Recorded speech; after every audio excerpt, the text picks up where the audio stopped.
বিসমিল্লাহ। Hello everyone, আসসালামু আলাইকুম। আজকে আমি তেলাপিয়া মাছ দিয়ে সিম আলু দিয়ে রান্না করব। এখানে আমি লবণ হলুদ মেখে রেখে দেব।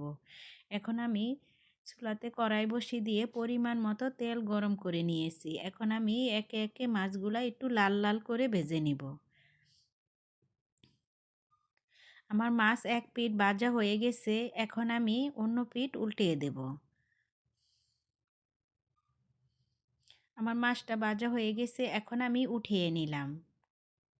এখন আমি দিয়ে দিলাম পেঁয়াজ আর কাঁচামরিচটা একটু ভালো করে ভেজে নিব। এখন আমি দিয়ে দিব ১ টেবিল চামচ আদা রসুন বাটা। আদা রসুন বাটা দিয়েও আমি একটু ভালো করে ভেজে নিলাম। স্বাদমতো লবণ, ১ চামচ হলুদের গুঁড়া, ১ চামচ মরিচের গুঁড়া, ১ চামচ ধনিয়ার গুঁড়া, ১ চামচ জিরার গুঁড়া দিয়ে আমি ভালো করে কষিয়ে নিব। আমি কষানোর জন্য একটু পানি দিয়ে দিলাম।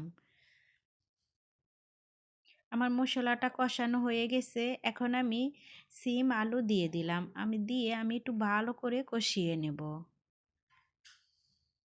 এখন আমি ঢাকনা দিয়ে ঢেকে দেব। ঢাকনা দিয়ে ঢেকে চুলার আঁচ কমিয়ে ভালো করে কষিয়ে নেব, যাতে কষানোর থেকে এই অর্ধেক তরকারি সিদ্ধ হয়ে যায়। আমার সিম আলুটা কষানো হয়ে গেছে। এখন আমি পরিমাণ মতো ঝোল দিয়ে দিব। এখানে আমি গরম পানি দিয়েছি। আমি সবসময় তরকারিতে গরম পানি দেই। আমার তরকারির ঝোলটা বলক আইসা পড়ছে। এখন আমি উপর দিয়ে মাছগুলা দিয়ে দেব।